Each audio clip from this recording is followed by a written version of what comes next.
Hello and welcome to UK Versus. Today, going in order of rank, we have myself, Admiral Brett Pendragon. We are joined by the elusive Captain Connor Middlegrass of the Dobbers.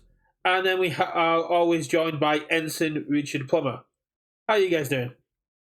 Yeah, not bad. But I'm good, thank you. Happy Star Trek Day. Yes, thanks obviously very much to Connor for joining us from the Dobbers, and obviously friend of the channel, and regular top cutter in over in our EU events. Just casually. And elusive top 10 NA player listings. Mm-hmm. Oh yeah, I never get into those things. Yeah. So we had what we were going to do today, but then UVS dropped a beautiful trailer showing off the Star Trek cards coming later this year for Star Trek Day. So we thought we'd jump in early then. But today we're going to be going over our top 10 character picks for the upcoming regional season, not including Vigilante Deku, because we all unanimously agree he is going to be playable as hell. No, we didn't. Okay, I'm not hiring him at all. How are you not? Okay, we're going to have to put him into the list because we're going to have this discussion where myself and Connor tell Richard he's wrong. That's just how that's going to go. But I thought we'd start off by taking a look at the 4 characters that got unofficially previewed by UVS, because it's like the thumbnail of the video, and I don't think they were expecting anyone to be able to zoom and enhance as well as they did. I mean, if it's something from an official UVS thing they've released, and someone's screen grabbed them, then that's sort of okay. Yeah, it's essentially it's the thumbnail of the video that goes for all the cards. It's tiny, it's a little bit blurry, so as you see in here. But I thought, as it's Star Trek Day, we could use it to generate a little bit of hype. And then once the official stuff comes out, we can get more hyped as we get their kits, and we can explore these abilities a little bit more. Yeah, we can briefly cover them, but obviously, they're all going to be dependent on kits and stuff, and they might not be the only 4 characters. Like obviously, these challenger decks might have 2. Well, we know they have more characters in there. Yeah, but yeah, so let's start off with the least standard playable of them, going by the abilities at the moment, which is Brad Boimer by the book Ensign. He's got the character trait Ensign, which is the lowest of the ranks. You've got 6-hander, 27 health. Good to see that's back to being a thing. Response: after you play a card with diplomacy, your rival commits 1 foundation. Enhance: your turn, each player draws 1 card. Life, Order, Void. And I'd say this one's the least playable because we don't know what diplomacy cards will do. Yeah, it's interesting they kind of undone the sort of health power creep. And I guess what this character does, if nothing else, is it sort of gives us a glimpse at how they're answering a question that I posed to them at the summit, which was like Star Trek Lower Decks being a fairly non-combative IP, right? It's not a combat-focused. We're not kaijus hitting each other. We're not, Street Fighter characters hitting each other, or anime characters hitting each other. It's Star Trek ensigns doing Star Trek things, right? So, one of the especially questions Lower Decks, which is a common. Yeah. So one of my questions was, how are you making Star Trek into a fighting game? And they were like, well, just wait and see. So the fact that we're getting this diplomacy keyword suggests, that's sort of an angle they're taking, right? And there'll be things with diplomacy keywords that do stuff. So well, that's the whole Star Trek thing. I'm not the biggest fan. I've generally only seen the odd episodes when I was a kid and all of Lower Decks. But as far as I know, despite being a military organization, they do have diplomacy first as a kind of like their motto. They try to resolve things peacefully before going into violence. So going by the book, it would make sense that diplomacy was always the first bit forward, and that's the fact that both players get to draw a card. Reminds me of one of the lines from Star Trek Lower Decks when they're playing a game called Diplomats, which is literally just if both sides are unhappy with the outcome, then we have a compromise, which is what. Yeah, and then enhance your turn. Each player draws one card, so chivalrous competitor on face for every attack. So I'd imagine that's going to be a thing. And the other thing this character I think gives us a little bit of an insight into is the possibility of more multiplayer things coming, right? Because as you'll see with some of the other wordings on here, they're very non-specific, some of them, in terms of it being a 1v1, and they can apply to a more multiplayer format. So we're getting close to that 20-person battle royale people wanted. So people are asking for it. It's a thing. Yeah.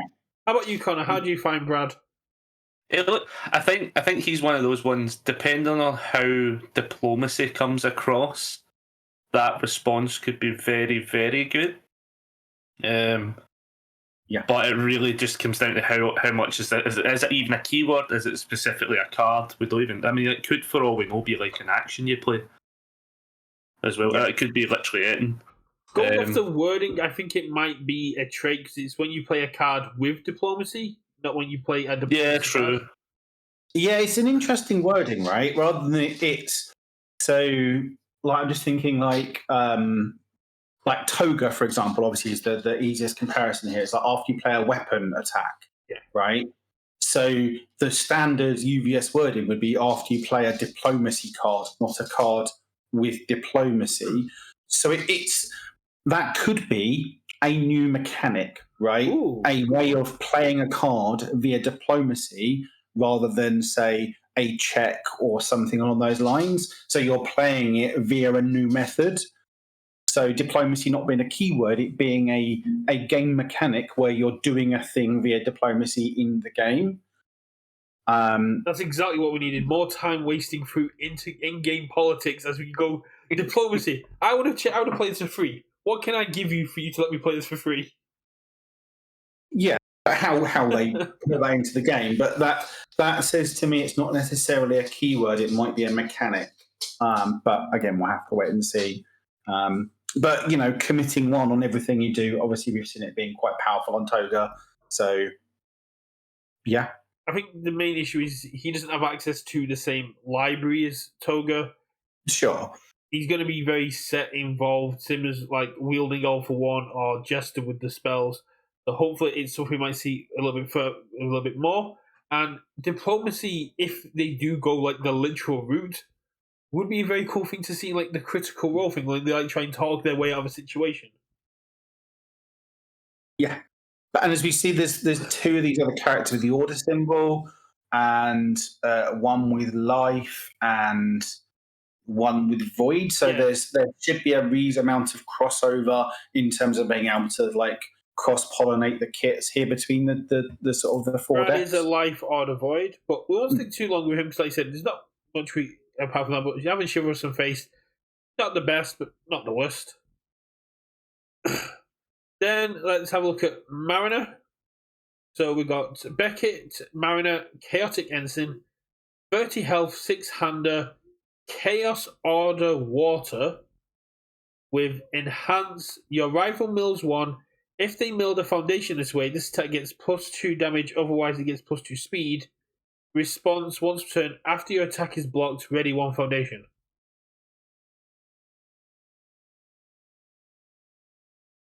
It's just fun. Yeah. She kind of feels like the way Chaos characters kind of used to feel, at least from UFS days into kind of current. Your rival's milling a foundation and you're getting one of 2 outcomes basically, and you don't know what it is. I do like that. And then obviously you've got the just getting to ready something up. I think for me, there's a bit of symbol identity clash here between order and chaos, because you can't really have them both doing what they want to do because they kind of counteract each other. So we ended up with this character that just does the best of all three symbols together. Yeah, I mean, it's still 2 damage or 2 speed. You're sort of happy either way, right? Yeah, exactly. And with cards and you can get it's great against people like Krista, and a lot of these characters are now stacking the top of the decks and trying to mess about. And the fact is, it's the fact that you can do it to your opponent during their turn. Yes, they still get the effect of it, but you can stop them essentially securing their checks. Yes, yeah. Yeah, it's not your attack, but the once per turn. Obviously, the response you can use that on your opponent's turn. You can use it on your turn. So, you're always paying 1 less on that first block, effectively. It depends if it says this attack or your attacks. If it's your attack, you won't be able to do it in your opponent's turn. I'm pretty sure it says after an attack is blocked. If it's an attack, that's pretty cool. Then we have Rutherford. Sam Rutherford, resourceful engineer. Ensign Inventor. I'll come back to why Inventor trait is very cool. 6 hand, 30 health. Response after a non-throw attack is played, switches speed and damage. Enhance. This attack gets +1 or -1 speed or damage. Order, Void, Water. That's decent. Not overpowered, but the fact you get to interact with attacks at response speed and make them more blockable or make these attacks basically very hard, very easy to deal with. And it's like you can do it to your own stuff as well. You can make these attacks very hard to deal with. Yeah, it's a shame it says non-throw, but it makes sense. But just being able to always flip on everything, right? And effectively always make sure you've got the best world, but your opponent has the worst option. And just having a consistent +1 or -1 damage or speed, whatever you need on every attack, I think is going to be pretty powerful.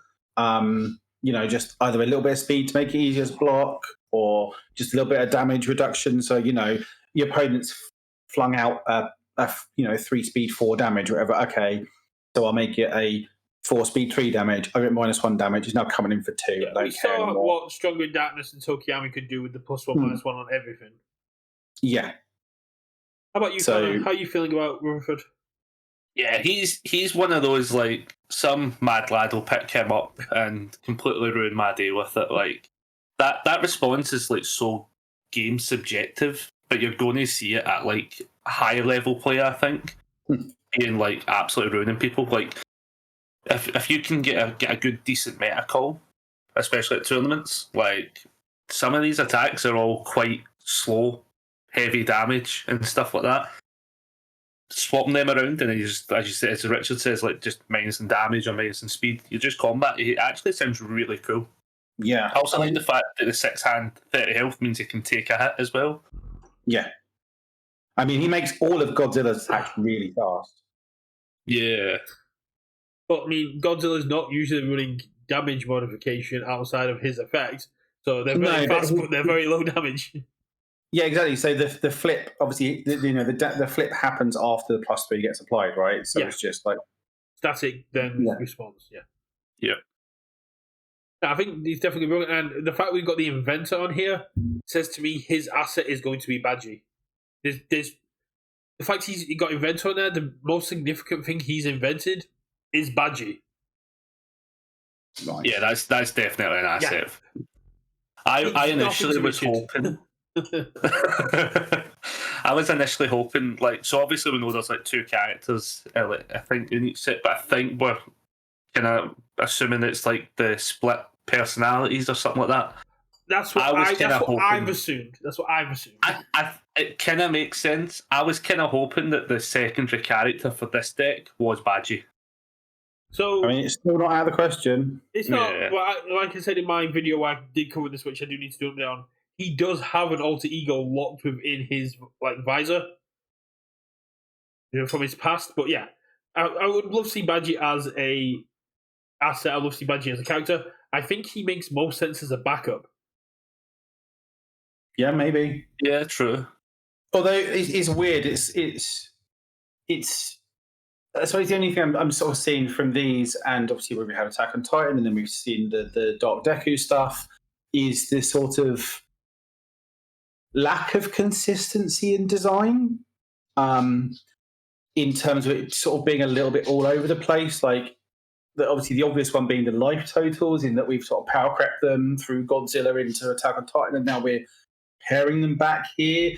Like, was this designed by the same people as Attack on Titan? Like, did they consider backups for this? Like, were these designed before Attack on Titan, before backups were a thing? Because obviously, although they're being released after, these might have been designed and developed 6 months before. We don't know because of how schedules work and all that sort of stuff. So I think the main thing is the translations of IPs. It doesn't make sense for these guys to have Titan life totals. They're not Titans. They're science officers. They're ensigns. They're not. They're military, but it's not their world. You have to. Through what they said in the article, they take into account the IP they're doing, the world they're doing, and they make the cards reflect that. So Godzilla needed big health totals. Titans needed big health totals. Star Trek need more technicality and ways. They need to be squishier because they are squishier, but they're also possibly the most powerful military power-wise of any IP we've ever had. These are probably the most powerful weapons that they've got access to of any IP in the universe multiverse. I mean, a photon torpedo is a planetary destruction weapon. I mean, sort of, but Godzilla just stands on them. He can't stand on it if they've blown up the planet he's on. But yeah, like I say, it's possible these were designed beforehand. Because I think, I understand the kind of the world building part of it, but they've also, you do need to game balance stuff, right? If these are just too low health with a similar abilities, then they just won't see play. Since we need to get through to what we're actually doing today, we'll get on to Divine Attendee, Eager Science Officer, 7-hand, 20 health. This is the lowest health 7-hand we've seen in a while. Ensign Healer, which is a cool little trait now to put in, which Recovery Go doesn't have access to. Response: after a player gains health, their next check gets +1. Cool. Response: lose 1 health. After an attack is played, it gets -1 speed or gain stun 1. That's a pretty cool bit. That's not Flask BS. That's not Not Flask. That's not BS. Without they need less health total. Yeah, and I think she is the one that alongside Boimler paints that picture towards that multiplayer aspect. Because otherwise, why would you say after a player gains health, the next check gets +1, right? Yeah. It's not like in a 2-player game, your opponent. Her kit has to punish you for having +1 to your check. Simple as. Maybe. But no, it's not playable by either player. You get to choose. So why would you ever exactly. choose? So what I'm saying is the reason it's done with that is so you can respond on other players for them in a multiplayer type format. I wonder if they're going to do, like how we had before the Godzilla stuff, we had the Briarwoods, and then we had Trigun versus Bebop, like seeing who was playing the best characters. Mm-hmm. If we're going to have like a 4-player versus in-store event before this, so you're basically having all 4 characters go up against each other. Yeah, I mean, I think that kind of multiplayer thing what they did with the Briarwoods is an area they've underexplored and really should put more into. We brought that up at the summit. We were like, you need more of this. This is what will put butts in the seats. Magic did a great one when they did the Hydra and the Minotaur, and I think it's something that more cards games needs to get people in, especially people who aren't as confident playing against other players yet, is just going into this PvE where they're going against a owner-controlled or just a more controlled sort of environment. And the bottom line is, Commander is the thing that brings Magic the money, not anything else. Commander is what sells packs at the moment, so why would you not want to try and tap into that as UVS? Makes sense. Any thoughts on Tendi, Connor? She's interesting. I think she's maybe coming out at the wrong time. Depending on how aggressive she can be in a kind of aggro format, I think 20 health just is rubbish to now. I mean, There's she's on very life. few characters worth. She's on life, so she's got all the life gain in the world. Yeah, but if you want to play a life 7-hander with health gain, I mean, obviously you're just playing Ymir. Yeah, you're playing Ymir right now. Yeah. That's fair. So, like she could end up being like hyper aggressive with her own stuff, and then fair enough, I'll change my mind. But right now, I'm like, that's kind of it. Rutherford and Mariner are the most playable of the four at the moment, but dependent on their kit, Boilmer and Tendi could quite easily overtake them. Yeah. Yeah, I mean, Tendi just reminds me a bit of like the Nejires that sort of just never did anything. I mean, Nejire can't string out the same way she can. Mm. You go like Spiral Blast, you get +1 TNX check. You Spiral Blast, you get +1 TNX check. You then you can go something into Rejuve, into Spiral Blast, and you can just keep making sure you don't have to commit anything, because that stacks. So if you've got Immortal Shapeshifters down, if you've got Life Gain Foundations down, you can get +1, +2, +3, +4 to your next check. I'm still not a believer. That's fair. Yeah, I'm not sold. And you know me, I like my wacky cards that I take 200 games to actually get good with. But what we're actually here to do is take our top 10 standard character lists with some honorable mentions by Richard and Connor, and talk over why we've chosen these characters and why we think they're going to be standard, and then we're going to rip into each other's lists. With mine, of course, being the most rippable into, because I decided to just meme about my list a little bit more than the other two. Obviously. So yeah, this is sort of part one in a bit of a series. So, I think we're going to try and get some other different content creators going forward. And we're going to do like top 10 foundations and then top 10 attacks. And then. Not that we don't love you, Connor. Yeah. We're just going to spread the love. And then probably like a top 5 actions assets of each of those, because we don't do top 10 because there's probably not 10 playable ones. So for Connor, I don't know if Connor's was in any particular order. But no, this isn't any particular order. Obviously, if it was number 1, it's Godzilla. Let's be just fair. So we've got Smiling Titan, Ymir, and the Jaw Titan, of course. Godzilla, King Ghidorah, Rodan, Amajiki, Ryuku 1, Toga 3, Big Cat, and Jester. Yep. Yeah. Quite a diverse list. You've got your heavy hitters with Smiling Titan. You've got and Godzilla. You've got your more control based with Ghidorah and Bakugo. But I think Bakugo's more mid range. I guess he just like wants to hit you hard, but doesn't want you really hitting them hard. Yeah. So the way I've kind of like looked at my list as such is mostly just take the kind of averages of what we've seen at previous events. Like EU, we've got to have Godzilla. Will it show up as much as it did in the last one? Probably not. There'll be a few less. But I think with us now seeing all the erratas to the Attack on Titan stuff, I think a lot of people were like, "Oh, do I switch to another character that were playing Godzilla?" They probably just stick as Godzilla, to be honest. Like, yeah, I mean, he's still really good. Yeah, he just gains stuff. Like, is he good on Earth? Not as much. I'll probably switch to Chaos, but that's a different thing. All the people are like, I'm going to play Rhino because he does what Godzilla's doing and blows up their board slower, but without me losing anything. It's like, oh, I can't do it in my turn now. Well, if I'm going to blow up foundations in my turn, might as well be Godzilla. Yeah. Yeah, there's a couple. The one that got me was Jester, because I know Jester did top through Tam, but I didn't really think anything in Attack on Titan had elevated Jester to a more consistently topping character. Next year, when we get the Critical Role series, we get an influx of spells. Thinking, hell yeah, Jester's going to be annoying as hell. But I didn't really think she had that much synergy at the minute.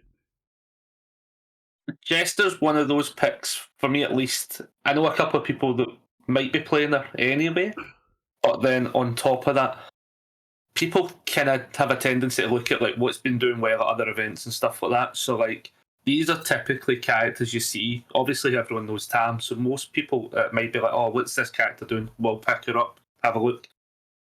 So I could see a couple of people playing her.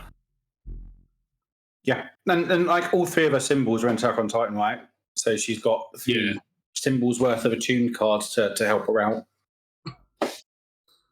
Yeah, same with Toga. Toga picked up a lot of weapons on Death, Life, and Chaos, so she's in a very strong position. She just won the webcam event that Ham and David hosted yesterday with King Ghidorah in second, and people were quite surprised she wasn't really in any risky encounters, which is a bit of a shock. Right?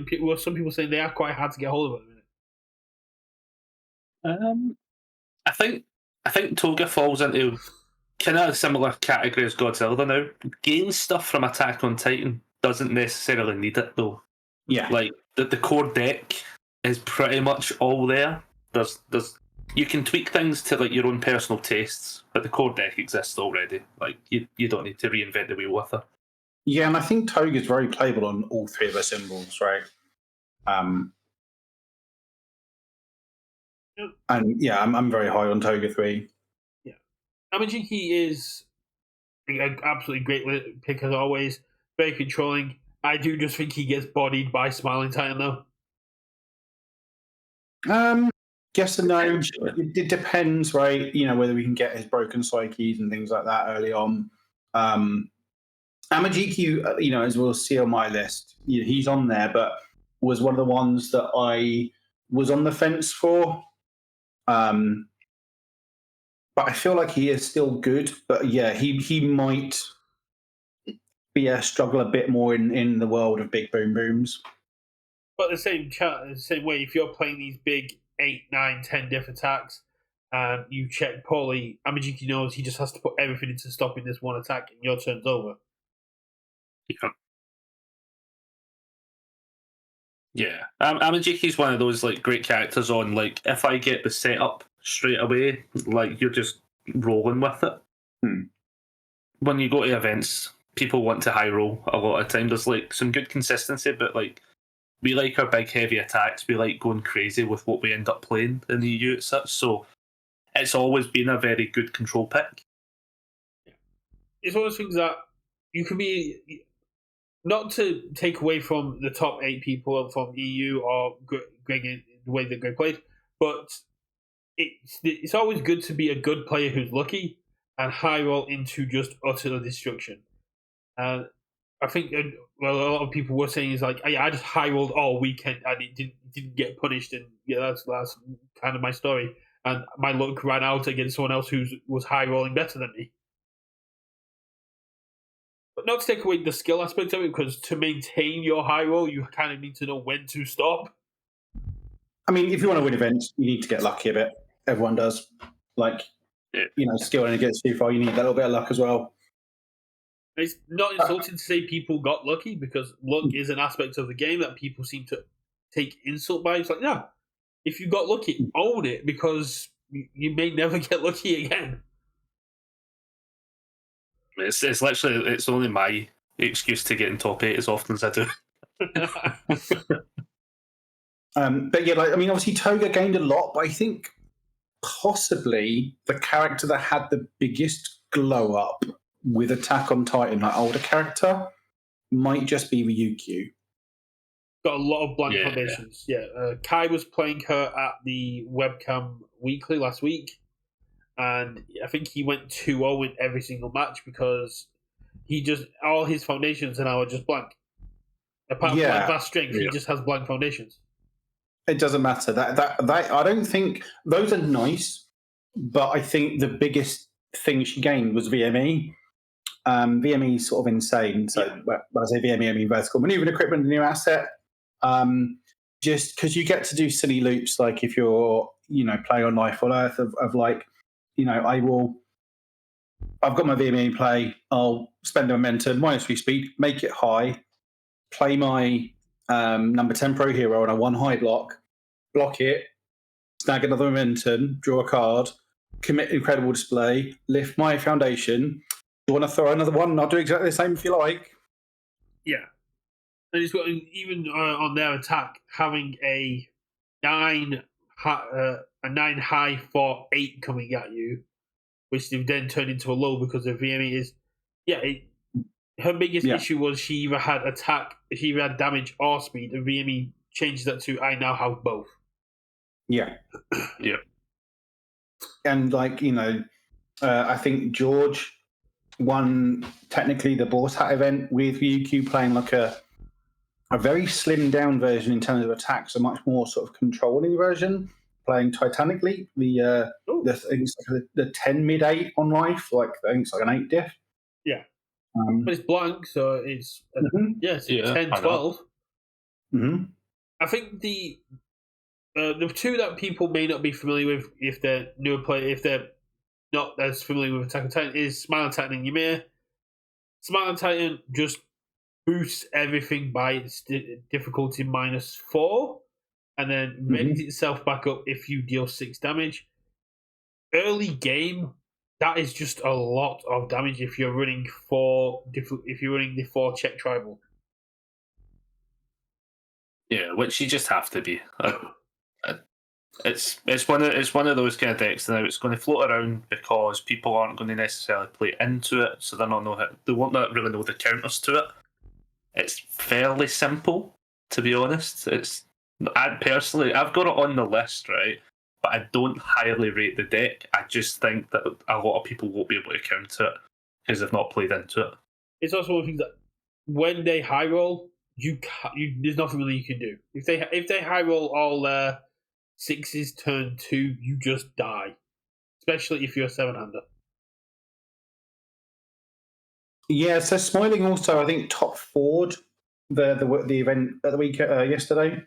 So yeah, I don't necessarily agree with the deck. I think the deck actually is kind of obnoxious and actually very good when built right. Like Ravages of War is just such a horrific card to play against. Yeah, I played it in Joker. I like it. Yeah, it's not a fair card. And yeah, just the amount of aggression that Smiling can put out very, very quickly really taxes your ability to just sort of delete attacks, because quite often they're just not interactable. So you need things like Kate, Referee, Jury, and stuff. And if you don't, or Psyches, and if you don't have them, then you just die. Because they're so fast, they've got so much damage, and quite because of the way the decks generally are built, you usually can play 2 to maybe 3 attacks in a turn, because you've got loads of 6 checks. You're playing things like Battle Arena. You've effectively got a free foundation with her face that you could sort of commit and then re-ready. You've got plenty of other things that can help with ready itself, like what was the card that was bonkers in her when I was, because I built it just so we can test against it locally. I don't think it's the sort of deck I want to play, but I've just got a version so we can just test for regionals. And the Toga 3 diff that re-readies itself for Momentum, that the name escapes me. Blood Evaluation. Yeah. It just felt the best thing in there because you get so much free momentum from like the 10 diff row, and just because you're connecting with stuff. The deck felt like it wasn't unbeatable, but it just felt so very, very good. And like I was playing against Toru 2, who you'd think would be like kryptonite, and was still able to win games just because the deck does dumb things.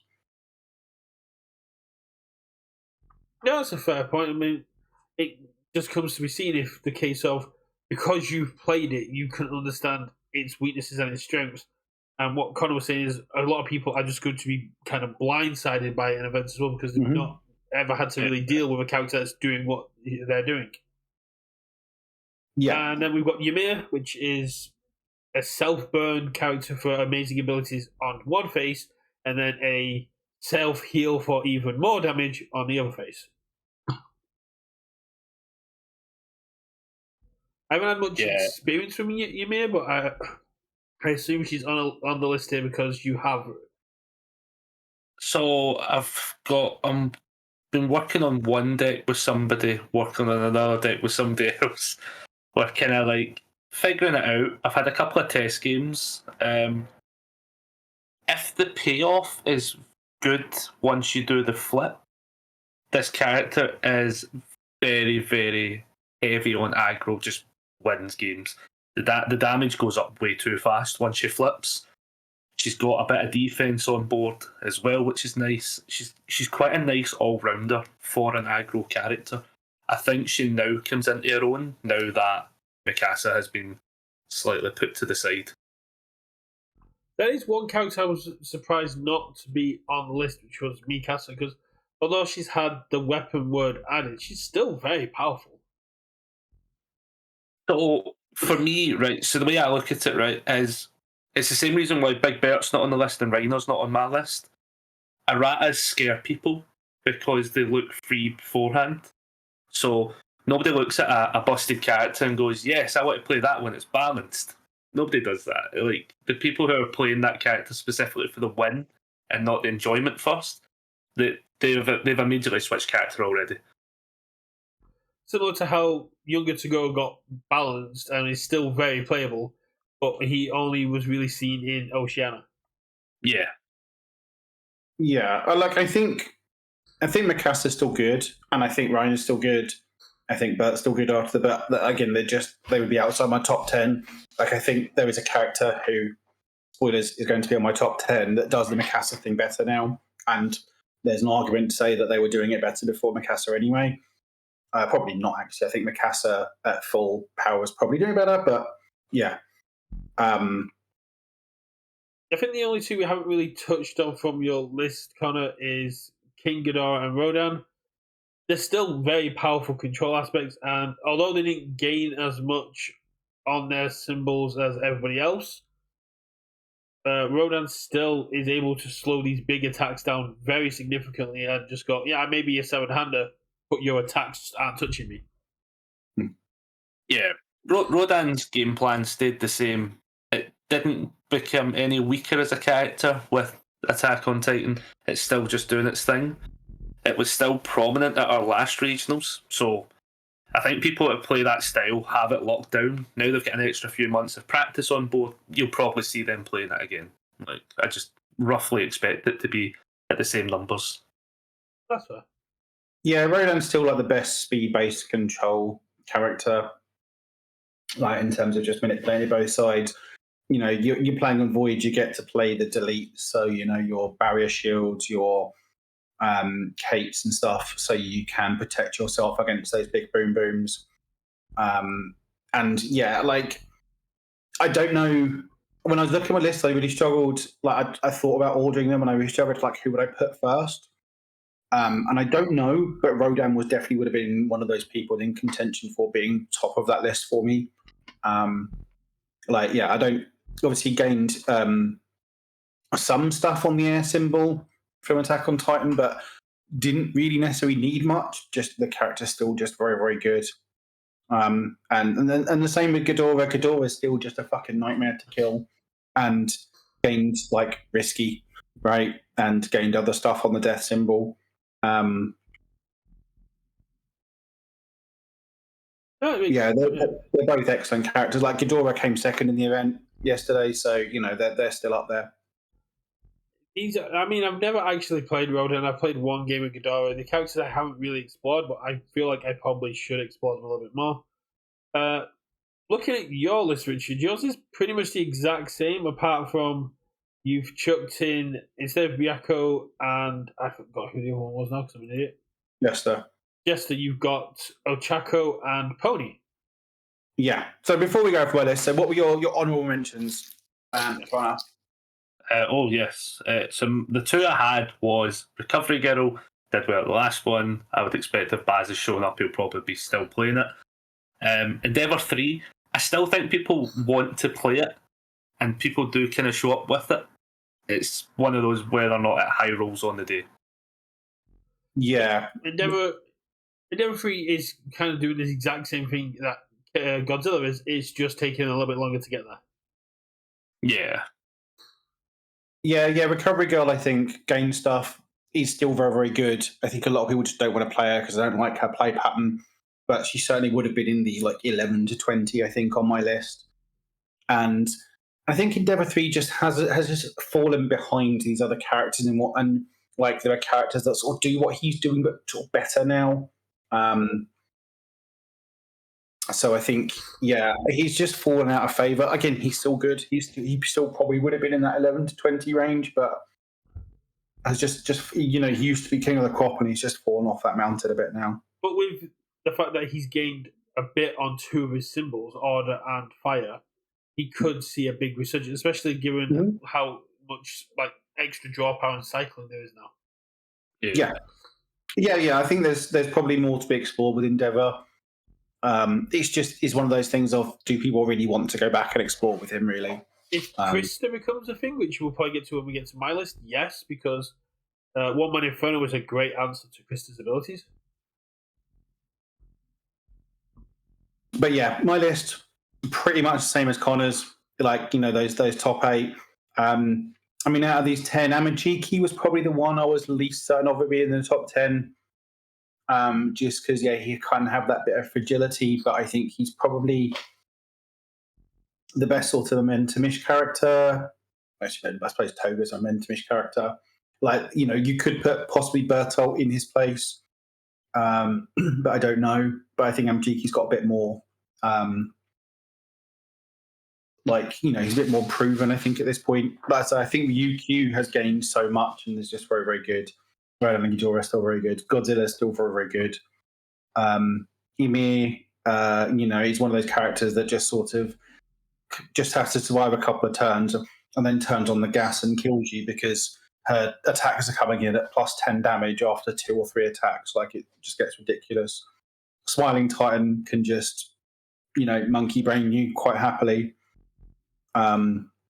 But yeah, then the two sort of outliers, and I'm really huge on Toga. Like, I've always really enjoyed it, and like, she's gained risky, she's gained a card I'm really hard at the moment, well orchestrated attack that no one else is. The secret rare, apart from Tai, basically the orchestrated attack. Yeah, she's gained stuff on all 3 of her symbols. So I think, and people are defending with their stage, so you just say, Black Sea, you don't get a stage anymore. And Deception Dagger stocks are higher than they've ever been. Being able to remove riskies, being able to remove combined fire powers, such a powerful effect. So, yeah, really high on Toga. But yeah, the 2 outliers are Chaco and Pony. So Pony's the character I'm referencing in that she probably does the Mikasa thing better than Mikasa does. She's got so many cards that replace herself now. Replace itself, like in terms of your any means necessary versions, and she doesn't have like a completely fraudulent defense, which is what Mikasa had. Like, she can still do the Mikasa thing, but also play a fairer game and still be totally okay with it. So I think she's if anything a little underrated at the moment. Yeah, I mean, Ochako did take down the Oceanic Regionals last time. Pony had consistent toppings within NA Regionals. I think our Regionals was just far too Godzilla aggressive for a 7-handed that needs a little bit of time to set up. But I think the support that she got from AOT has made that setup a little bit easier. Yeah, I mean, Chaco probably didn't gain too much, and part of it is a little bit personal bias, because I'm a big fan of the character. I still just think she's very, very good and still has one of those better kind of high roll turn 2, you're just dead turn potentials.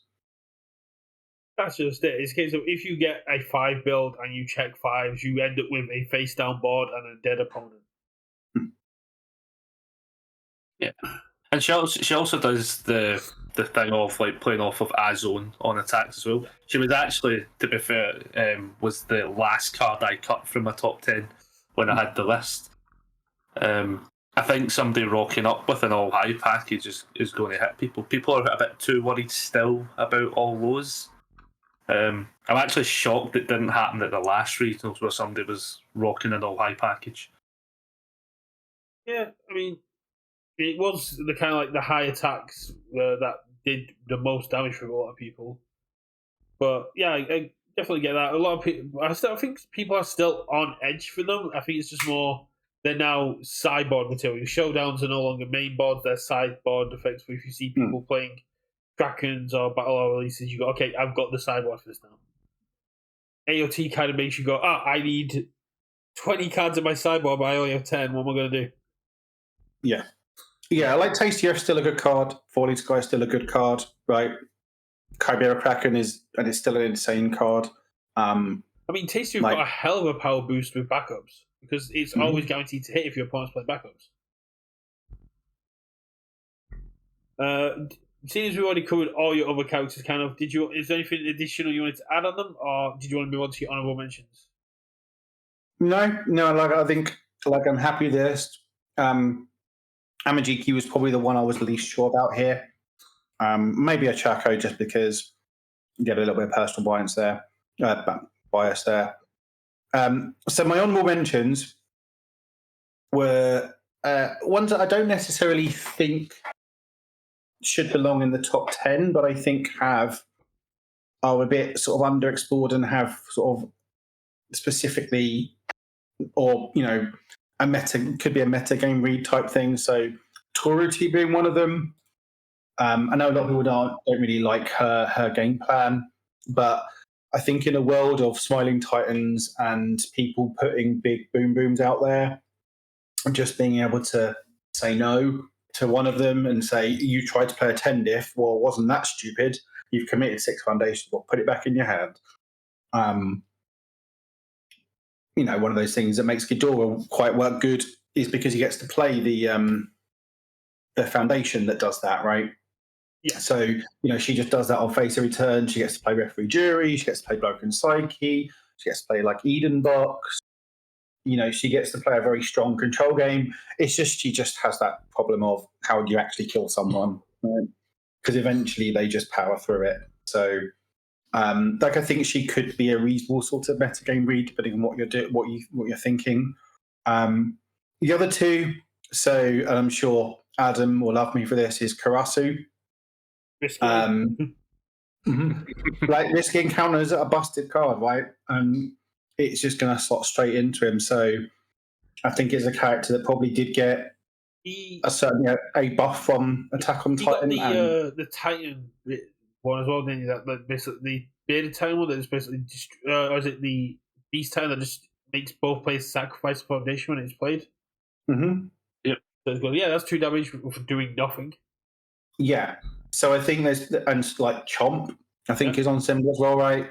So Chomp's death, I believe, yeah. So I think there's something there, Karasu. I mean, he's just very aggro, right? And I think he could explode quite easily if you don't kill them very, very quickly. But I think he has that potential of killing people very, very quickly. And then the last one is Inasa. So a character that's done nothing, right? Yeah. But did top 8 the recent event, and certainly someone I've been looking at. Mainly, like the original reason I started looking at him because he shared symbols, but basically he's one of the very few air and death characters. So he can play like Lightning Rod and Risky Encounter, but a lot of people have been doing things with him on, a sort of pseudo Smiling Titan. Of just sort of re-readying everything so you can afford to be playing multiple of these big boom booms a turn. So I think a lot of people seem to be, there's been a lot of chatter about Inasa and people are quite high on him. So I think he's one that could potentially make a splash. And apparently my dog agrees. So yeah, he was sort of another one I mentioned. Again, I don't think he belongs in this top 10, but someone to sort of watch out for and consider. That makes more sense. My top 10 only shares 2 characters with both of yours. Would you like to try and guess who it is? Only 2 characters with ours. Yeah. I mean, I didn't. Jesus, how wrong is your list, Brett? Believe it or not, Richard, my top 10 is 10.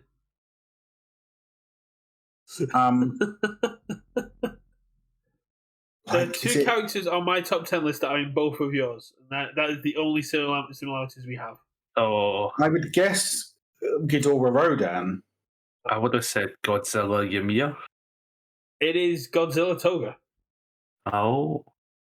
So okay. I've put in Krista, Reiner, Elder Toguro, Mina 2, Levi, Erwin, Godzilla -1, Dabby, and yeah, and of course I've got my Dabby boy in there.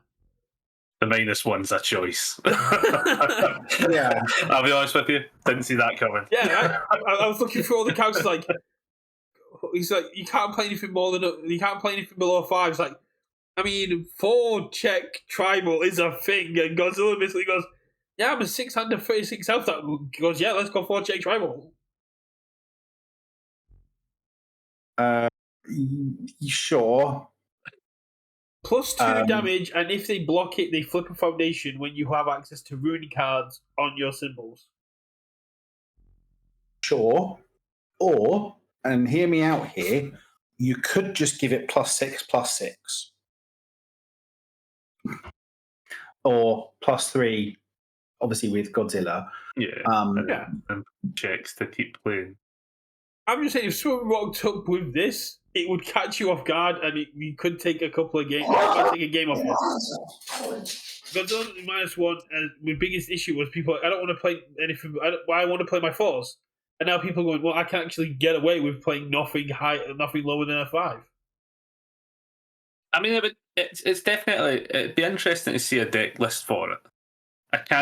I'm massive on Godzilla, and I can't really say I've looked at -1 much. But to be fair, did you forget -1 existed when the King of Monsters came out? No, I knew it existed the entire time. I just couldn't get the card. So it was dead to me when King of the Monsters arrived. Yeah, because King of the Monsters is just like a bajillion times better. Like 2 damage, and if they block, they flip foundation is basically a non-entity.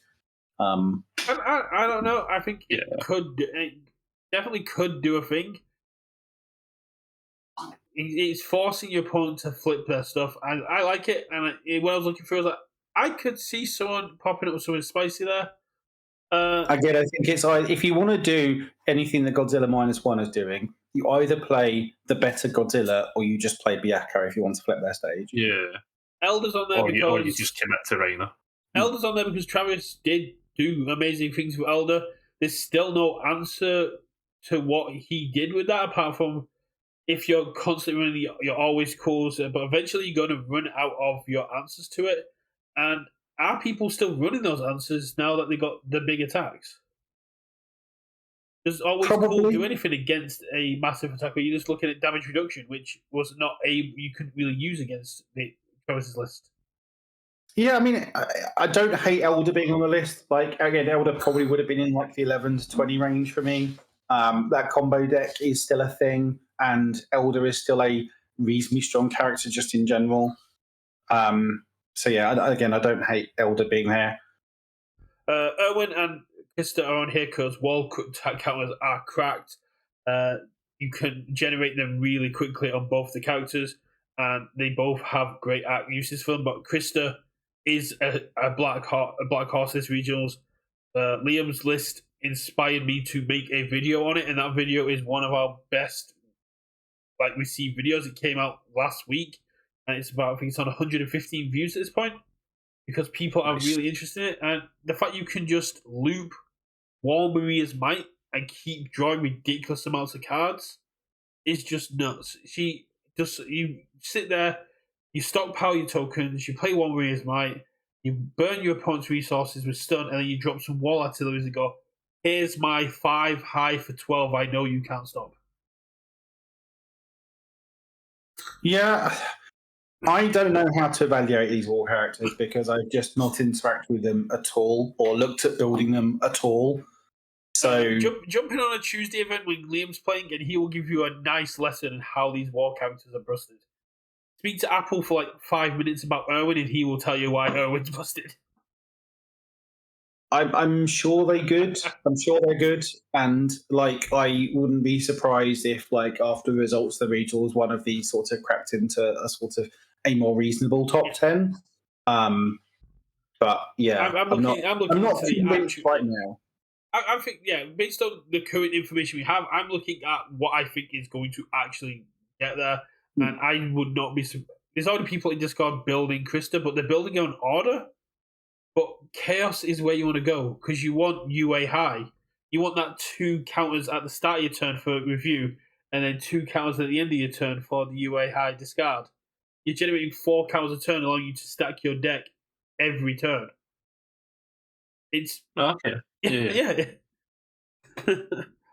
Liam has made an absolute beast of a deck that is so well synergized that it is very, very powerful. And you still get things like Walk the Dog, which is great with Krista's stun ability, and the fact you can then just stack the top of your deck and draw whatever you need to keep your turn going, whether you need more defense, whether you need more offense.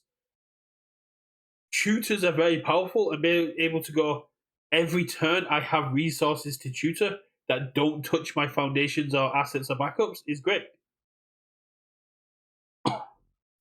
Reiner's on there because, as Connor said, the errata scares people, but he's still a powerhouse in his own turn. He can still essentially 2 for 1 you on foundations by committing then sacrificing it, making you get rid of 2.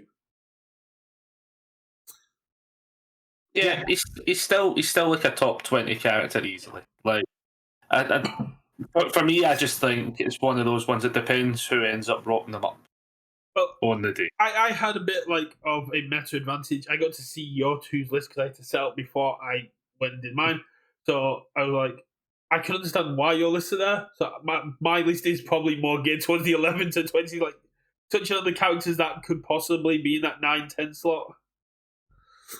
Levi, I think Levi's been very underrated. His ability to pick up an attack or card from his card pool, very powerful. The fact that everything gets 1-1, even if he's committed, is not to be sniffed at. I've tried with Levi, and my build was never remotely close to being correct, but I don't know. He didn't feel amazing, and just sort of it felt a bit like I'd rather be doing like the toga thing, or if I'm doing like air, then maybe like playing like a pony or a Rodan might be better. I don't know. Like it didn't feel quite there, but again, that might have been a build thing. Like I think he is powerful, and lifting. Like he's sort of a baby Ojiro, right? And Ojiro's one of the most oppressive characters we've ever had in this game. So, like, there should be something there, but I haven't cracked that yet, and I don't know if anyone necessarily will. But I think that there's certainly something to work with there. Mina 2 was going to be Vigilante Deku, but we're going to talk about him separately. But with the support Mina 2's getting from Vigilante Deku, we've been able to flick more things down. With how many more ranged and punch cards came in on her symbols, and the fact that 2 of her symbols got a lot of decent stuff, she's still very good, and her symbols have got a lot of flip on face as well. It's one of those characters that if she gets a decent turn 2 hand, she's got. It's kind of like the your Chaco. If she catches you sleeping on turn 2, you just don't have the defenses. You just die. Yeah, she's still a fairly decent character. I think some of your picks are like, does somebody pick them up, like which I quite like actually. When I'm looking at a few of them, but I'm like, yeah, it's just like, when was the last time somebody was like, oh, do you remember that Mina player that only plays Mina? Yeah, I mean, last season, a lot of people were just saying they expect Mina to top at some point. Mina is just one good game away from topping an event, and she just never actually got there. Yeah, she's one committed player away from probably being like a top 8 character. And speaking of committed players that have given up on their dreams, Dabby's on there because risking counter is a thing, and being able to go, I'll sack 3 foundations, give it a bunch of damage. Oh, look, I now have 10 foundations in my discard. Let's give it +8 and throw as well. So, is this you confirming what you're playing at regionals? So, if the promo had been Dabby 1 to follow the theme of Dabby 2, Dabby 3, Dabby 1, yes, I would have happily, no matter what, played Dabby 1. But then they went with the Godzilla ones. I was like, no. I now got Sung Jin Woo for now, so no, unless I make Worlds, I'm probably not playing Dabby 1 again outside of Metro. I mean, You can continue lying to yourself about Dabby 1. That's fine. Okay, but what does he do that's bad? It's not that so much. Like, I just think his once per game is far too interactable now. Right? There's so much throw hate sort of incidental in the set. There's capes everywhere, referee juries. Like, I think, and like your next attack gets +3 damage is fine, but you could just play Godzilla.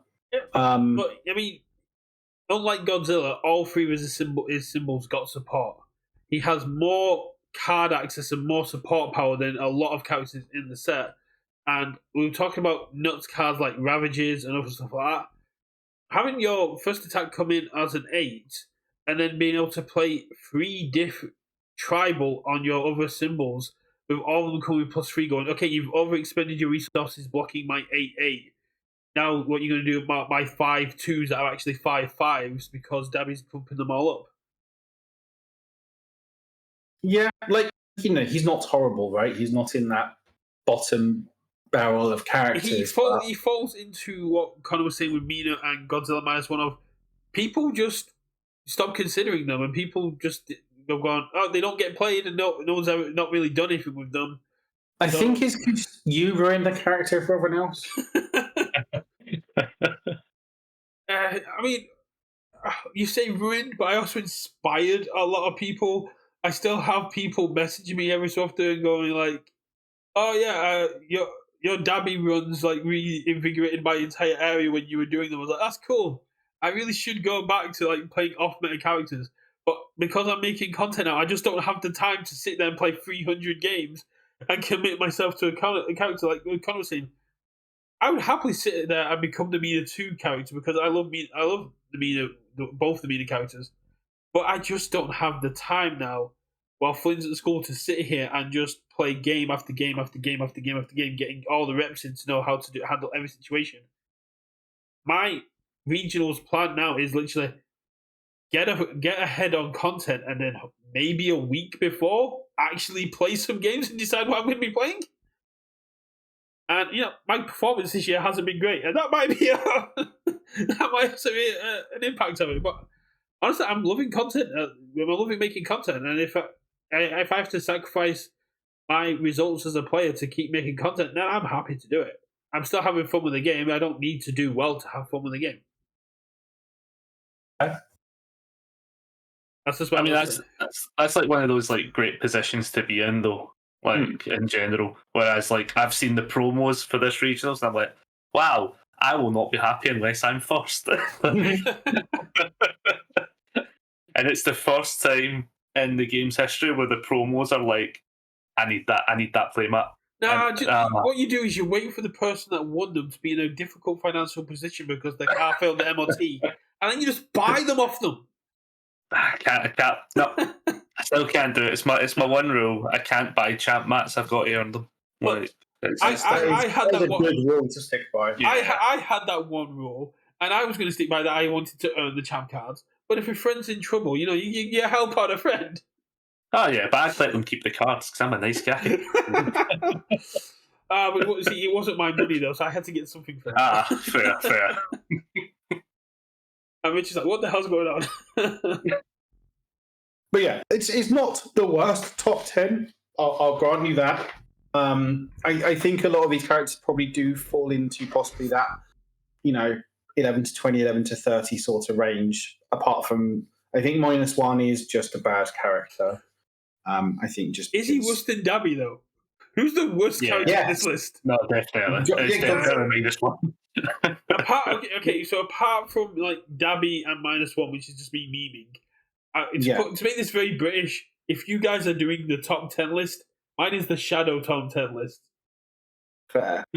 Yeah, I'll say with Crystal and Erwin, I'm sure they're good. I just haven't explored them at all or looked into the wall counter stuff. I haven't really done anything with it, so I don't have a good read on evaluating them. Yeah. After making a video about how good Krista is, I couldn't not put it on the list. I was thinking about putting Sasha in here for the potato farm, but that's more of a meme that you keep cycling potato. But Krista is legitimately a lot more powerful than people are giving her credit for. And, she's got that look of, oh, so cute and adorable, but no, she's got some power behind her. But yeah, I don't have any honorable mentions because I made a very memey list. I think if I was going to, off the top of my head, do an honorable mention, it would probably just be along the lines of,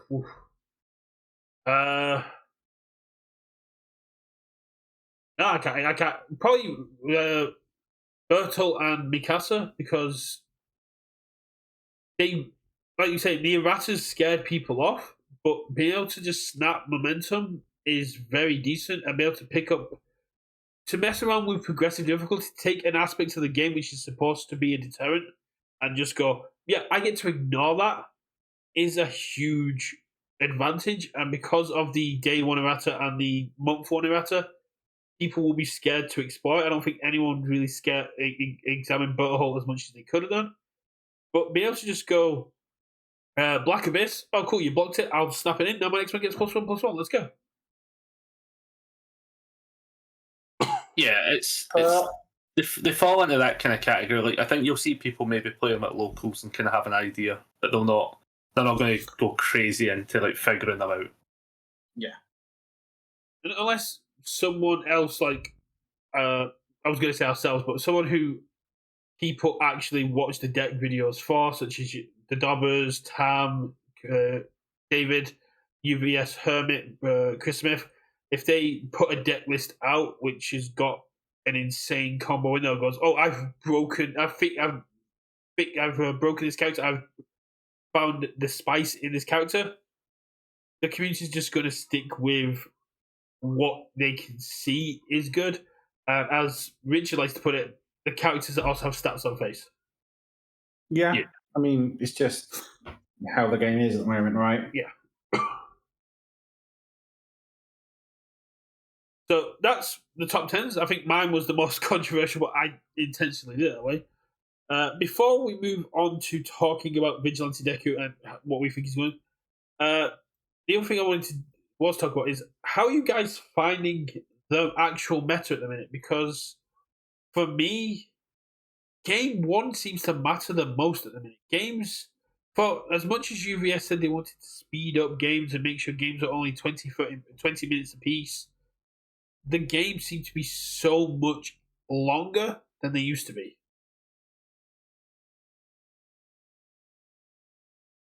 You go first, Colin.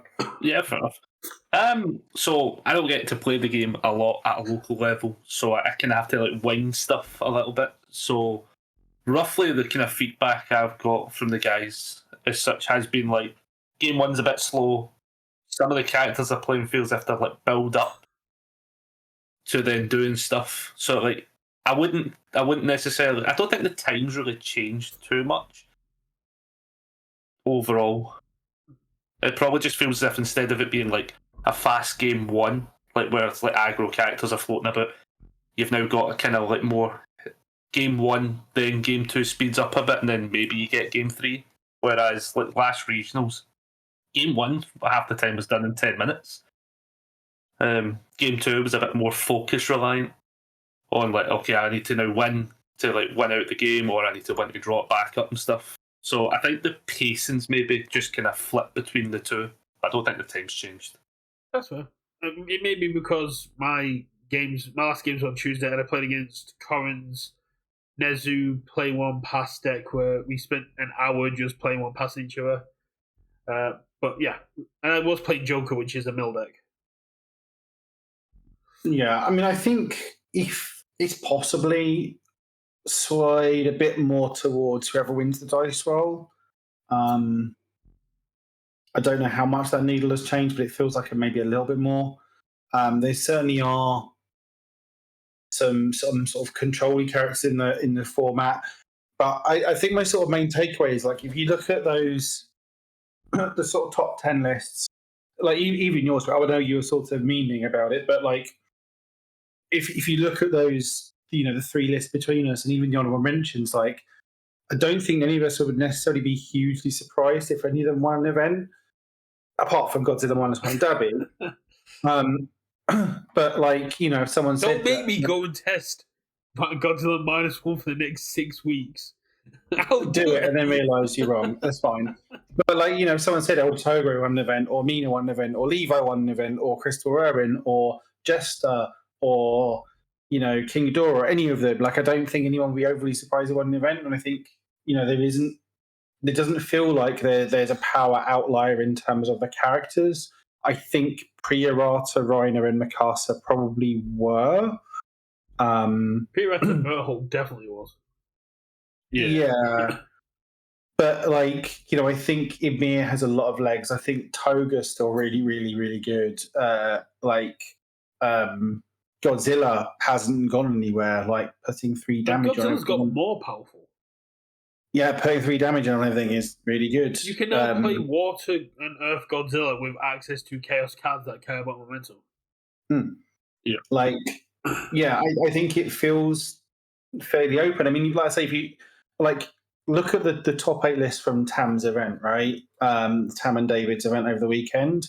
This was a competitive event, right? It wasn't just like YOLO webcam, right? It was a genuinely there's stakes on the line. There was prizes on the line. They paid an entry fee, and there was qualification for like an end of year tournament with decent prizing at the end of it. So people were selling out to win, right? And there was Bakugo 4, there was fucking Death Arms, there was Toga, Ghidorah, Not, Smiling Titan, Anasa, Mirio, right? That's a very, very diverse top 8. And obviously there's characters here like Godzilla, like Rodan, where's Rodan in that top 8? And Rodan has an argument for being the best character in the format. So it feels quite open in terms of characters. But I think there are certain angles you sort of need to be prepared for. Like you need to be able to deal with big boom booms, right? There are multiple characters that are going to throw a mallet at you. You need to be able to cope with it. And we haven't even mentioned at any point Mount Lady, right? Mount Lady 2 is still really, really good. She hasn't gone anywhere. So you need to deal with these big, you need to be able to possibly interact with momentum. You need to have a plan to kill your opponent. There's lots of angles, and I think there's lots of characters that can win, and I think that's good. I just think that possibly the needle to player one has sort of moved a bit too far. Yeah, that makes sense. So let's move on to what the reveal we got this week that we were all very excited to see and has got a lot of people hyped up. Izuku on the move and Izuku Quirks Unleashed. I am very hyped for this character. I know Andrew, who's in our Discord as Deku Simp, is already planning to buy 6 of these challenges, and he's possibly increasing that order because he wants the alt arts. And for anyone who is familiar with Luke Quincy's Jin Void deck, which has been terrorizing Sheffield for the last couple of months, he is already looking at changing Jin to Izuku Midoriya based on these abilities. It is such a powerful card, and I would not be surprised if this is one of the most played characters at regionals, because it is simple, it is direct, and it has offensive and defensive on both sides of its faces very consistently. I think what also makes them. Oh yeah, I think what also makes them really cool and is 5 symbols. I like it now. Only because I think you're going to see different takes on the deck more than what we would currently see. Obviously, we've got the characters now that have just came out all have 2 symbols and stuff. So it's a kind of a weird going from one extreme to the other. But yeah, 5 symbols. I'm right, cool. Let's just see what this goes. Let's see what people come up with. Does everyone end up just being oh, we're all on void? Before Richard gets into his rant about how many symbols are actually in the deck, 2 of those symbols are attuned on his face as well, which means he does have access to essentially 3 symbols on all of his symbols. Yeah, he only has one symbol, really, though, right? his It's his life. challenger has life. He has Earth and all cards in his deck. He pretty much represents pretty much every symbol bar evil throughout his deck. But it brings a lot of things that people kind of like dismissed.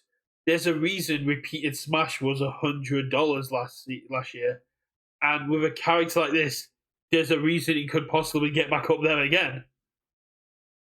You're looking at void punches, which is going to be great with life and air attunement support. A water, his biggest thing has been it can draw lots of cards, but it can't really pump the damage out there.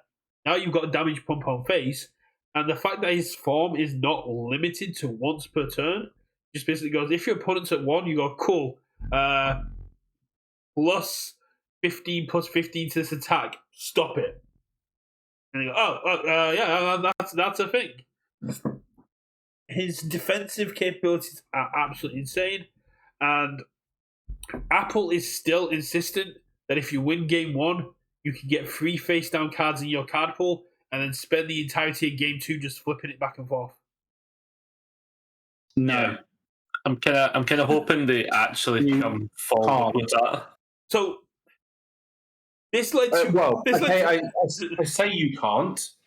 In general, in other games, that would be ruled of no. You need to further the game state, and you obviously just fucking troll and get on with it. Yes. So yeah, rules as written, you are allowed to do it because the game just the rules as written for slow playing and unsportsmanlike conduct is basically just saying you're not playing the game, but playing forms is playing the game. But when I brought this up to UVS and when I brought this up to other judges and other like hardiman level players, it's basically put, judges are going to immediately slap that down as you're being a dick. Yeah, if there's a judge that allows someone to do this, that judge needs to. Yeah, it's because you may not be breaking the wording of the rules, but you're breaking the intent of the rules, which is you need to be progressing the game state with your forms. Oh, yeah, exactly. And also, if you're a player that is considering doing this, and I include Brett in this sentence, do consider your life choices. And if you're a player that's happy to sit, if you're a player that's happy to sit there flipping your character, abusing the time, then come join a Patriot event, and I'll see you next Tuesday. So my beef with this character and why I'm not particularly high on him is the insular nature of him being very kit dependent, right? Is he not? He doesn't use vestiges on face. His action does. No. Response, commit, discard 1 vestige card. Of course he does. Okay. So you've got to play vestiges, right? Yeah. And you've got to play enough for that to be relevant. Until you flip it, then you don't care. Sure. But like committing 2 foundations +3/+3 is nice, but it is a hefty cost. And if they just referee, jury, cape, or anything like that, like your opponent's got a cape in hand, you cannot play that enhance, that form, right? A cape in play, or they barrier shield or something. Like it's not like I flip and I kill you. It's just the commit 2 foundations are a very, very high cost. Like his 2 defensive abilities are very nice, right? Like the commit, reducing it to flashing it, speed 0, draw a card. That's really, really good, right? It's a really good defensive ability. And discard a vestige card, reduce its damage to 1. Really, really good defensive ability. And like I'm honestly, I think I'm more interested on the front side in terms of the commit 1 foundation +1 -3, and then reducing the damage to 1. And then possibly having the option, because like I'm not sold on that commit 2 for play 3/3. Like it's just a very high cost to be for something that's just very interactable. So I don't think it's necessarily very good. I think having rescue completed but better on face is really good. So I don't know how often I want to actually flip, really. Like, it might be a case of, okay, I think I've got an opening here. I've got my 3 face downs. I'll flip +2, commit 2, +3, +3, flip back, and then continue. I don't know the play pattern there and how it works for them. It does But, make sense. The vestiges need to be good. Like, the action is very powerful if the vestiges are good. Like, one of them is solid. One of them is probably fine in him, but not actually good in the other transform characters. We've had this argument. It's very good. It's just you need to see it early. No, it's not. Like, flip for 2 life and ready a foundation at not necessarily the time you want it on a 2 diff. Completely unexciting. Anyway, so it really is based on how good the rest of those vestiges are and how easy you can play stuff to get face downs in the card. Someone on Twitter was basically saying, I think there's 5 or 6 vestiges left to be seen. People unsure whether we're actually going to see the All Might vestige because he doesn't really do anything. But yeah, given that we might not see all of them, right? I can't imagine we won't see them all. If this is going to be our last MHA product for a year, I think we need to at least see them all here. Especially, I would imagine we will do. I'd imagine we'll see all of them, but it's not guaranteed. So again, it's very dependent on that kit and how good those vestiges are. But I think those abilities are good, right? The 2 defensive responses. Like, if we think about Mirio, his defensive response is very good. But what made Mirio the powerhouse he was, and generally still is, like, again, he would be in top 30 at least, was just +2 change the zone, and it was free. Both of these have that committal cost.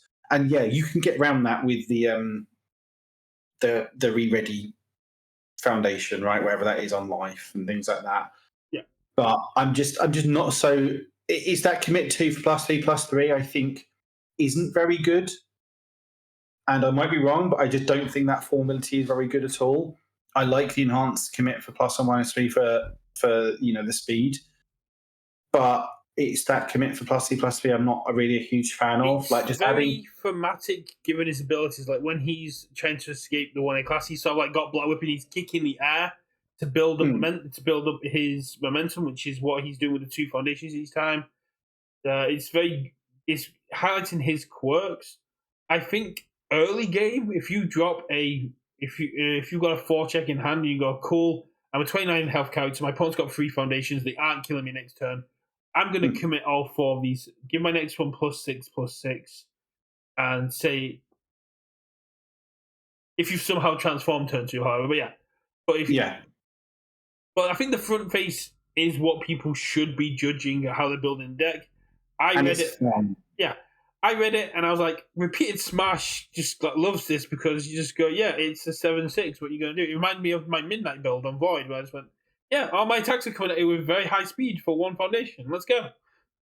Sure. You know who also can do that and doesn't have to commit to foundation? Jin. Rodan. Jin. Like, and that's it. It's just like that commit foundation. Like, adding 2 difficulty to my attack to give it +2/+3 is not great.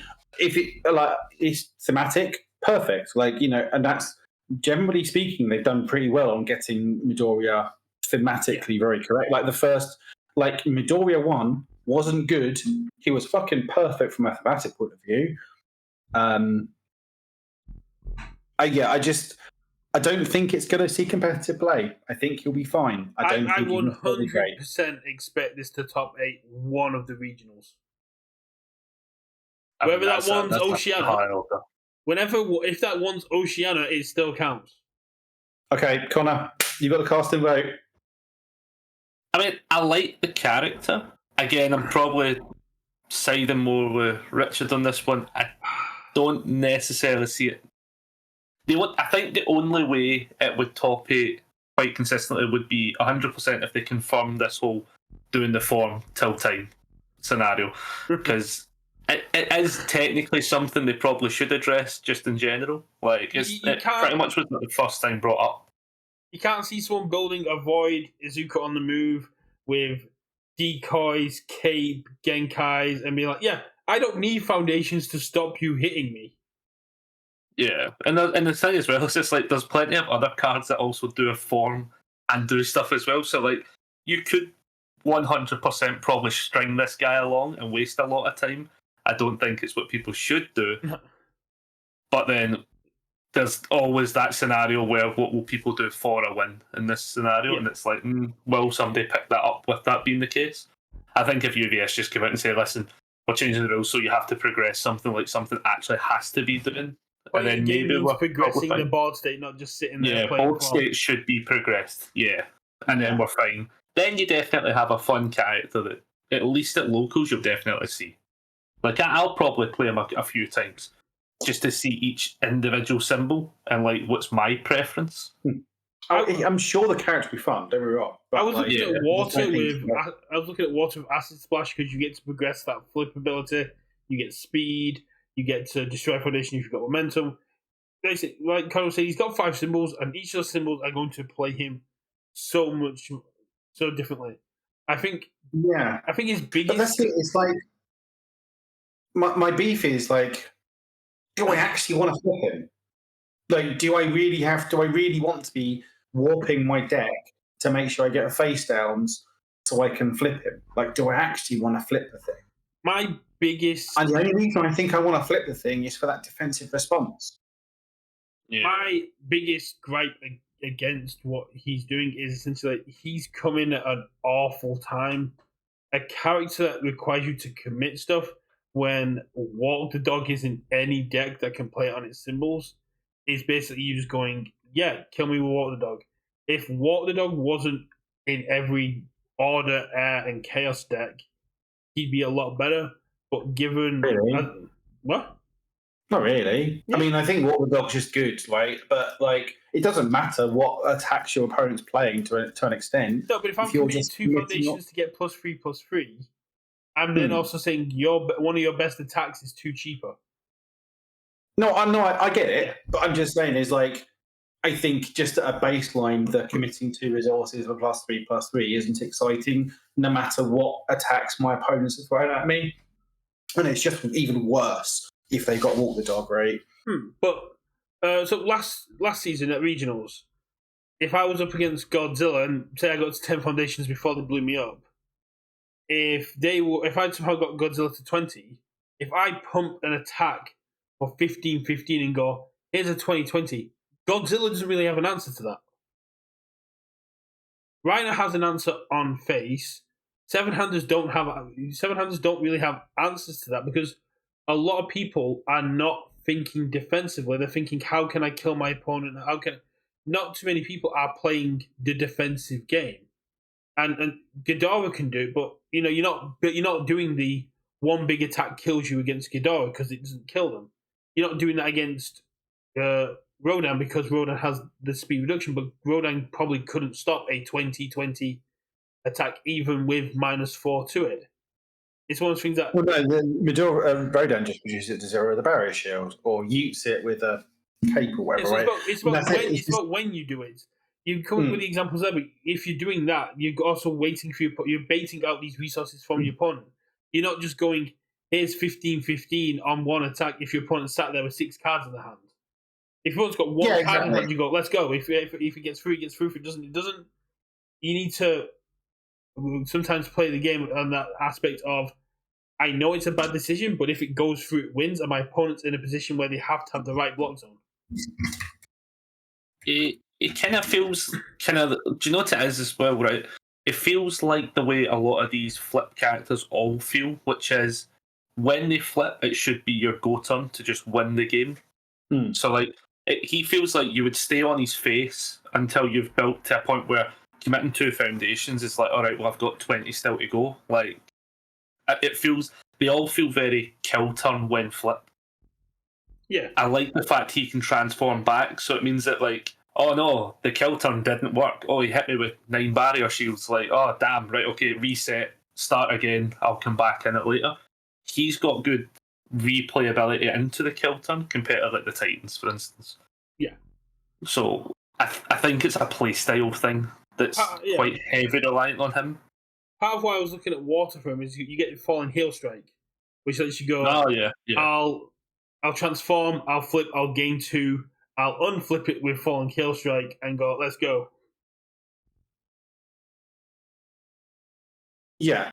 I'm sure there's moves you can do with him. It's just, yeah. I'm not a big believer. Yeah, we haven't seen the rest of the kit. We don't know what the other vestiges do. But and I think they will play a big part of it, right? Yeah. Hopefully of, either benefits to that committal, more ways of re-readying, or, if you commit this foundation to pay for a form ability, blah, blah, blah, or, who knows. So we'll have to wait and see. To take a scientific term for like people in general, everyone has potential energy that we express through movement. I think Izuku Midoriya's potential energy as a character is very, very high, and I'm at the moment, for some reason, because UVS seems to be having win after win after win, I'm very high on thinking this is going to be a good character when we see the rest of it. I'm happy to be wrong, but I've got back to the point where I'd rather give the company the benefit of the doubt. They're giving us a very good character based on the abilities, and that the rest of his kids coming. I think he's cool. I think he's thematic. I just don't know whether he's particularly competitively slanted. That's sort of my issue with him, right? I'm sure, like you can have a whole bundle of fun playing Midoriya and doing the vestige thing, sort of a local qualifier, local championship level. But I think sort of once you get this more regional level, there's just characters that are just doing his thing better or have good counts into what he's doing, and yeah. There is one big thing about the upcoming regionals we haven't touched on, and that's the 4 Tekken characters. Because we don't know who they are. They are going to be legal, as far as we know, and they're only going to be available to Star Championship winners. So that's a huge kind of advantage that the Star Championship winners are going to have. I know there's some theories out there that one of them is going to be King, and I believe we did see, was it Paul has got a playmat? Yeah. If it's not the winner gets King, then they're messing up. Also, just to backtrack very slightly, just one thing I did think about: his form commit 2 foundations does work pretty well with flash attacks. I'll give it that. And throws. And throws. I think my internet's down. Yeah, so we've got these 4 characters. Obviously, we don't know what they are yet. We'll have to wait and see. It is a bit weird, obviously, going into regional season, but I think similarly with Bubble Girl, I think they might do a similar thing where they're not legal until they're available on redemption, right? There's this possibility of that. I'd hope for that to be the case.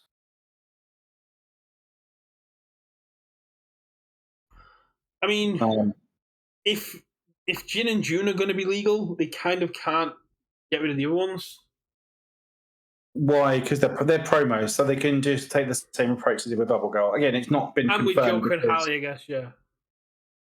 Because we've, they've not been officially announced, right? That's only sort of through effectively retailer channels. Oh yeah, the retail channels have been giving us everything. I was talking with UVS about Dark Deku. Are you liking the playmats? And I sent them the soul leveling playmats. Like, no, not those playmats. The Dark Deku playmats. Like, I don't care about the Dark Deku playmats. I want the soul leveling playmats. So yeah, we'll just have to wait and see. Like, obviously, Bubble Girl was a big kerfuffle, and obviously it was complete nothing because she wasn't very good. But yeah, we'll have to wait and see with these Tekken ones and how they work out. This is going to be a very weird regional for essentially the meta, because NA are playing without Izuku, Oceania are playing without Tekken, so we're all going to be playing with different card pools. Because you've got to, as much as talking about Izuku here, he is going to get a load of good punches from the Tekken kits that come out. So it's going to be really weird to see all these new cards and how they're going to be interacting, and the fact that not one of our card pools this regionals are going to be the same, which seems like a mistake. You shouldn't really be. I don't really think the company should be releasing product that's legal during a competitive season.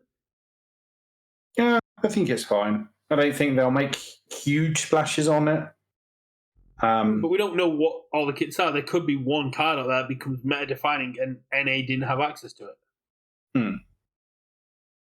Yeah, but then it also comes down to how they gather tournament data as well. Like, I mean, there's a lot of stuff that seems to happen between all three different regionals where it doesn't all look like it's taken into account, to be fair. So I think like the NA not having access to either of the two newer products probably defines what they're looking for within the meta. And then the smaller two pools, being Oceania and us, will have these extra wee things where maybe there's an outlier to something where it's maybe so you not think highlighted. You think it's intentional to try and get different data based on different cards? More than likely, to an extent. Maybe not super intentional, more just like consequential to like the roadmap of how they have to release the products.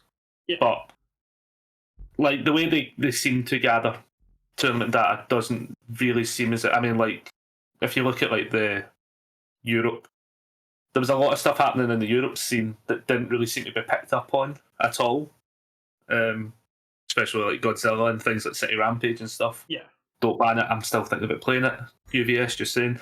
But like, there's a lot of stuff happening in a very specific region that just didn't really get picked up on. That always got me. It's like people calling for the ban of Azure but leaving City Rampage alone. I'm like, they're the same card. They have the same function. Just one is a lot easier to get off and gives you extra damage, and one has a response which only one player has used in the history of this game. Outside of Retro, where it was banned because of the response. But I have a whole video comparing those two cards because I wanted to get across, like, if you're calling for Azure to be banned, you should be on the Get City Rampage ban list.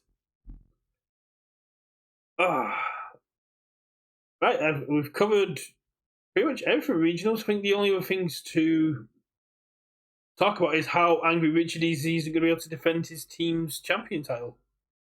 Because he works on Fridays. Oh, what, for regionals? Yeah, there's a teams event on Friday. I've got Friday booked off work. Hey! It depends on travel arrangements with the rest of the guys and stuff. So, yeah, we'll have to see. We were supposed to be at a wedding. We forgot to RSVP, so I'm going to try and get up there on the Thursday. Fair. I'm giving a box of League of Villains to the team that comes up with the best name.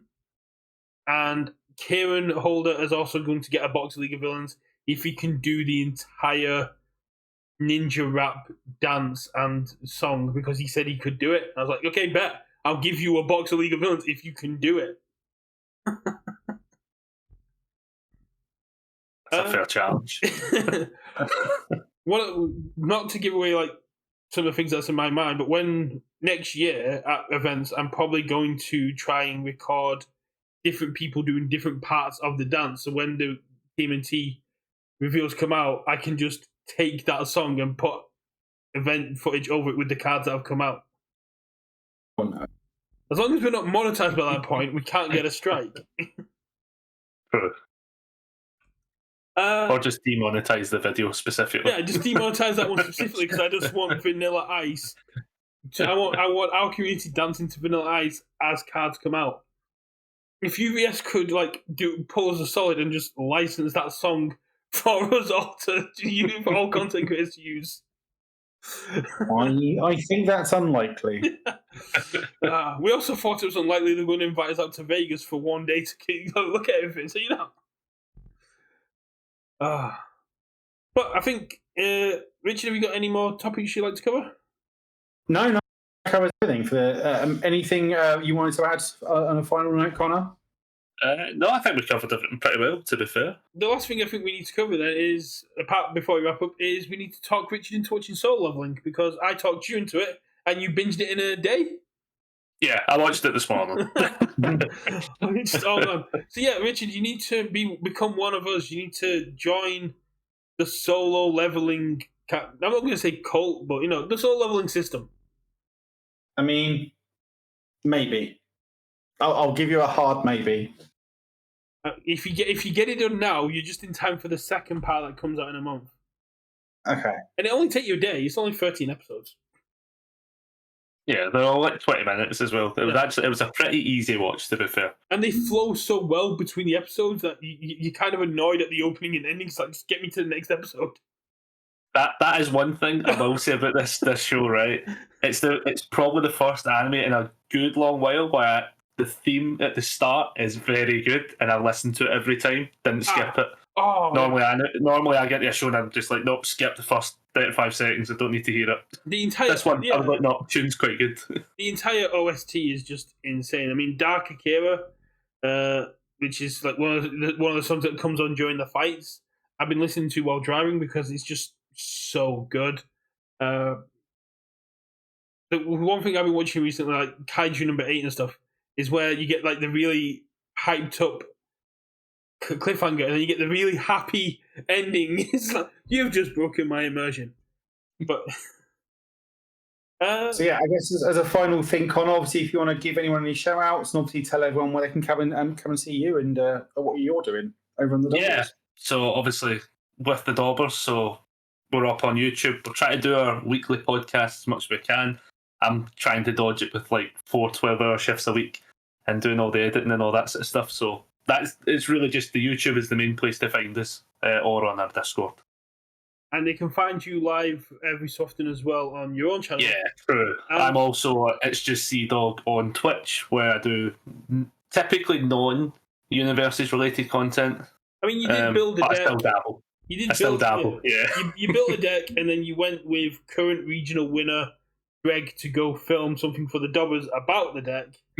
But generally, yeah, Dog on here, not to be confused with Dog VA, who also streams quite a lot on here. Yeah, thanks for that, Richard. And if you want to help the Dobbers annoy us at the next regionals, go see Scott. He'll get you a exclusivity napkin, and he'll make sure you can't talk to us for the rest of the event. Thanks for joining us, Connor. As with all of our guests, you are welcome to come back anytime and ramble for as long as you want. I think next week we're going to try and get a couple of people in to talk about the top 10 cards in Standard. Well, yeah, we'll either do Attacks or Foundations, haven't decided yet. And then probably after that we'll do the other one, and then like maybe then we'll do Foundations, but then we'll do probably do Assets and Actions together, like saying 5. Yeah. And then I'm going to continue to try and talk Richard into also expanding this series into Spotlight, because someone has specifically asked me to make content around Spotlight. Fair. Yeah. Yep. I've been on Reddit a lot asking people what content they want, and I'm going to try and pump it out. Thanks to everyone that's been lurking and watching. Thanks, Connor, for being here. And Richard didn't send me a game, but I'm sure he has been playing a game, and I'll let him do the usual sign-off. No, I've been lazy. I didn't go to Board Game Club on Monday, and it's just more Frosthaven. So we are, I think, very nearly the end of our campaign with Frosthaven. But yeah, so no new board games this week. If that's the case, do you mind if I jump in with a game that I have been playing but isn't a board game? Sure. So this week, for a game that's been teased since the release of the PlayStation 5, Astrobot came out, and it is a cute little, it's not really like level game where you have to solve puzzles, you have to take out enemies, you have to travel around and find all these bots, and it's just a cute little game I've been playing with Flynn that is very reminiscent of the old kind of like Mario 64 games and stuff like that, where you just got to keep unlocking new areas and taking on big bosses that have all got specific ways you need to take them down. It's very nostalgic for me. Very cool to see Flynn playing something like that and getting to help him out when he needs it. And the reviews are kind of coming across that it's a potential for the runner of Game of the Year because of how well received it's been and how much love and attention has gone into it. For the 4 months leading up to this, the demo got new content every month with things you had to find and a little bot you had to go in there. It had a countdown. And even if you go into the demo now, it has a special room that takes you to the main game if you go through that room, which Flynn absolutely loves.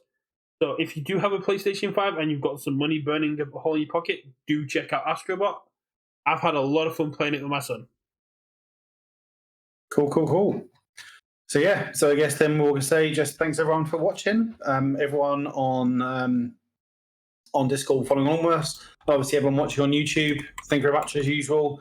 Do all the like, comment, subscribe things. Go follow It's Just Sea Dog on Twitch, and obviously go check out the Dobbers on YouTube. Yeah, we will catch you all next one. Thank you very much.